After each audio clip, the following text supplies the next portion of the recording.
우리가 이제 여러 가지 방정식 가장 대표적으로요.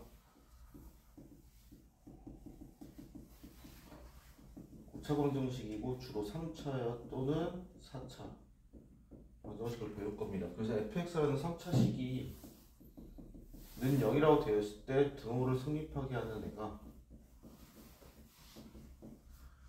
방정식의 근이잖아요.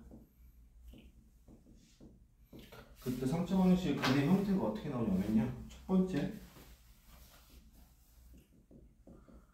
서로 다른 세 실근이 나올 때가 있어요. 그럼 얘 fx가 어떻게 되겠어요? a에 x-알파, x-베타, x-감마, 즉 세 1차식의 형태로 인수분해가 됐을 때는 서로 다른 세 실근을 갖습니다. 두 번째, 중근과 다른 한 실근이에요. 그러면 fx는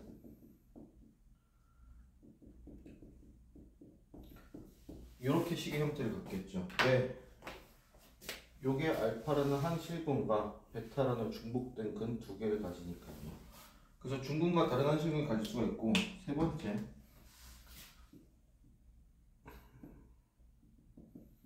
한 실근과 서로 다른 두 허근을 가졌겠죠. 얘는 식이 어떻게 해야 되냐? fx가요. 이렇게 해서 한 실근을 가져요. 근데 뒤에 식이 이렇게 2차식의 형태인데 이거에 대한 판별식인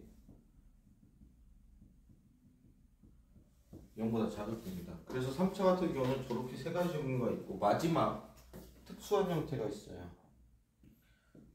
세 번이 중근 겹치는 거 3중근이라고 합니다.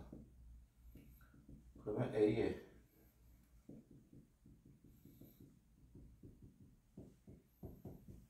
이 형태겠죠. 그래서 총 4가지 형태인데요. 4차는 좀 많아서 그냥 3차 정도까지만 보시면 되는데, 자, 그래서 여러분들이 지금 풀고 있는 인수분해 하듯이 풀면 됩니다 라고 얘기했던 이유가 뭐냐면, 우리가 조립제법을 통해서 3차를 1차 곱하기 2차의 형태까지는 만들 수가 있거든요. 그러면 요 2차식에는 우리가 근의 공식도 쓸 수 있고 판별식으로 근을 판별할 수도 있고 또는 근과 계수와의 관계까지도 사용할 수가 있어요. 2차까지. 그래서 여러분들이 고차 방식 문제를 풀 때 가장 먼저 취해야 할 태도는 인수분해를 통해서요 2차식의 형태를 찾으시면 돼요. 그래서 2차식의 형태를 찾으시면 그 다음부터는 우리가 배웠던 2차 방정식과 2차 함수의 연관지어서 생각을 해보시면 되는데, 그 내용 중에 조금 특이한 애가 이제 163쪽의 근의 조건입니다. 그 예제를 통해서 볼게요. x세제곱 플러스 k-1x 플러스 마이너스네요. 마이너스 k는 0이요. 중근을 가질 조건이래요. 가질 때 k의 값의 합이래요. 그럼 일단 첫 번째 인수분해부터 해야겠죠. 자, 얘를 좀 펼쳐보면 x제곱 플러스 kx 마이너스 x 마이너스 k는 0이거든요. 이때 x에다 1 넣으면 0 되죠. 따라서 얘를 조립제법으로 3차, 2차, 1차 상수 이렇게 하고 1로 1을 대입했을 때 0 되니까 1을 여기다 써주시면 되겠죠. 1, 1, 1, 1, k. 그럼 이 식이 인수분해가 되면 이렇게 된다는 얘기예요. 자, 여기서부터가 여러분들이 조금 생각을 하고 문제를 푸셔야 되는 첫 번째 간단한 거. 얘가 중근을 가지면 돼요. 그 뜻은 이거에 대한 판별식인 1의 제곱 마이너스 4k가 0이면 됩니다. 그러면 4k는 1이면 되니까 k는 4분의 1이면 돼요. 그 다음 여기가 중요합니다. 여기에 근이 몇 개인지는 모르겠고 실근인지 중근인지 허근인지도 아직 결정이 안 났어. 근데 어쨌든 얘가 x는 1이라는 실근 하나 갖는 것까지 이해되지? 그지? 그러면 생각을 해보자. 여기서 x가 1이라는 근이 하나 나왔어. 그러면 요 2차식에서 x는 1을 근으로 갖게 되면 얘네가 무슨 근이 되겠어? 중복된 근? 중근이 되겠지. 그지?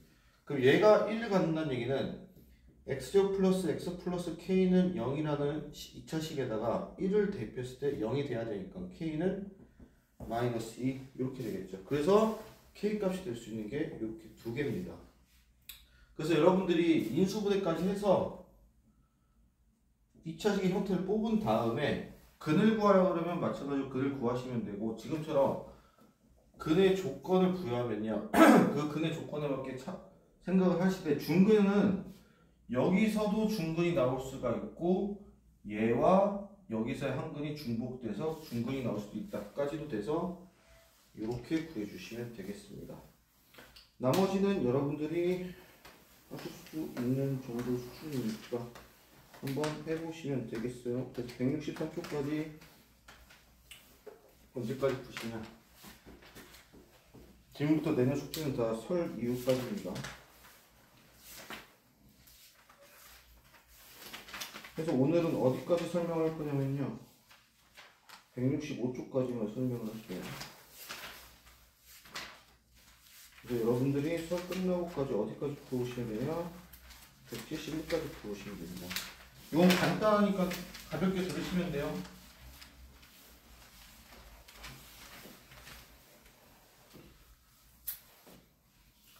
자, 우리가 곱셈 공식 여러 공식 중에 특이한 애가 있었어요. 3차 중에 뭐 있었냐면요, 얘 있었거든요. 얘 전개하면 어떻게 되셨어요?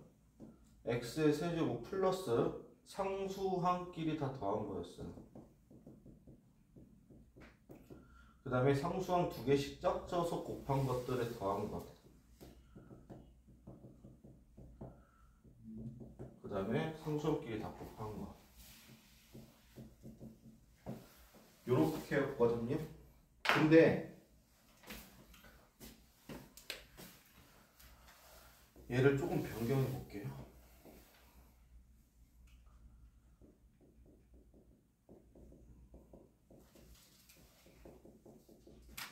요러한 3차 방정식이 있어요. 그럼 요 3차 방정식 근은 뭐가 돼? 여기서 x는 a, 여기서 x는 b, 여기서 x는 c, 요렇게 되거든요. 그럼 얘를 전개해 볼게요. x세제곱 플러스, 자, 상수항끼리 더한 거예요. 상수항끼리 더한 거 마이너스 a 마이너스 b 마이너스 c x제곱 플러스 두 개씩 곱한 것끼리의 합. 근데 두 개씩 곱하니까 음수니까 다 양수가 되죠. 플러스 그 다음에 상수항끼리 곱 마이너스 abc. 좀 정리해 볼게요. 그러면 x세제곱 마이너스 a 플러스 b 플러스 c의 x제곱 플러스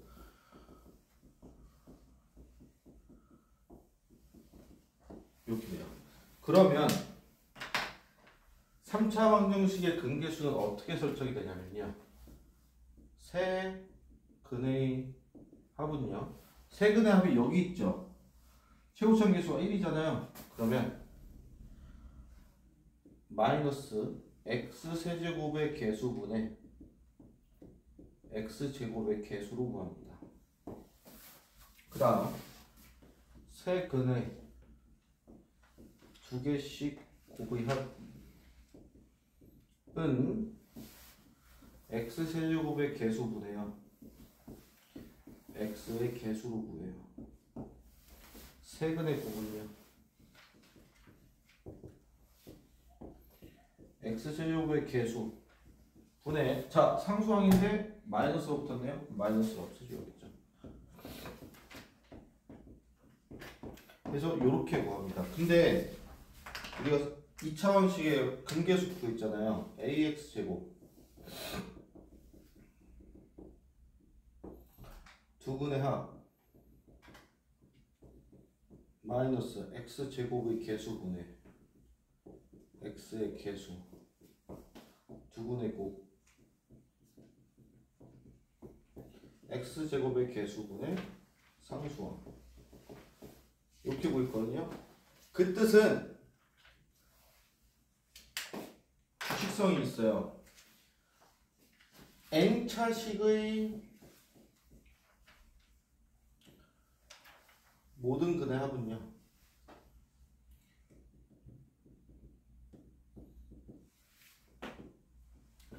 x n차 분의 n차 개수분의 마이너스 x의 n-1차의 개수입니다. 이건 규칙성이에요. 그래서 3차식의 근의 합이 x의 3차의 개수분의 x의 2차가 돼요. 그리고 2차의 개수도 2차식의 근의 합도 2차의 개수분의 1차의 개수가 되고요.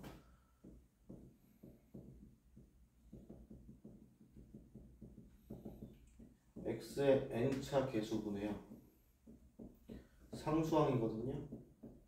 그 상수항에다가요, 얘를 곱하시면 돼요.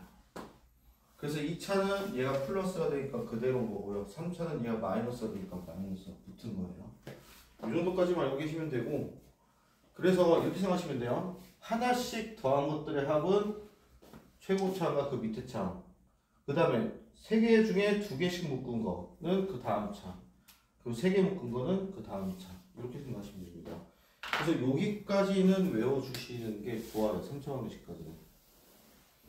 요거를 공식으로도 외우셔도 되지만 말로도 하실 수 있으셔야 돼요. 세근의 합은 3차의 개수분의 마이너스 2차의 개수. 세근의 2개씩의 곱의 합은 3차의 개수분의 1차의 개수. 세근의 곱은 x세제곱 3차의 개수분의 상수항의 마이너스인데, 여기서 주의할 거, 세 근의 합이지 세 실근의 합이 아니에요. 뭔 소리냐면, 만약에 fx라는 애가 x-1에 x제곱 플러스 4x 플러스 1에 비제곱분의 4이 이렇게 돼 있어요. 전개해 볼게요. x제곱 플러스 x제곱 플러스 2x 마이너스 4가 요 방정식이거든요. 얘들아, 그러면 요 근계수로 세근의 합은 얼마야? 3차의 개수 얼마니? 1. 2차의 개수 1. 마이너스 붙여주면 마이너스 1이거든요. 근데 이 마이너스 1이 어떻게 나온 거냐면요, 자, 실근 얼마예요? 1이죠. 자, 얘 판별서 보니까 d는 1차의 개수 빼기 음수나, 즉 얘는 허근 나오거든요. 그럼 근의 공식을 써보면 2분의 플러스 마이너스 루트 4 빼기 16 마이너스 12, 따라서 2분의 마이너스 2 플러스 마이너스 2 루트 3이니까 마이너스 1 플러스 루트 3 i 마이너스 1 마이너스 루트 3 i. 그래서 이 세 개를 다 더하니까 얘가 나온 거예요. 그래서 문제에서 세근의 합을 묻는 건지 모든 실근의 합을 묻는 건지에 따라서 다릅니다. 그래서 이 세근의 합, 근계수는 뭐도 포함하고 있다? 허근도 포함한다. 그것까지만 주의해 주시면 돼요. 그래서 이 근계수는요, 여러분들 문제 풀 때 되게 큰 힌트를 줄 거고 풀이 과정을 되게 간단하게 만들어주는 역할을 하기 때문에 여러분들이 꼭 외우셔야 됩니다. 이걸 특히나 외워야 되는 이유, 이거 가지고 또 무슨 장난짓 하겠어요? 곱셈 공식에 활용해 적용시키겠죠. 왜? 요 형태 있고 요 형태 있고 요 형태 있어요. 뭐 접목시킬 수 있어요?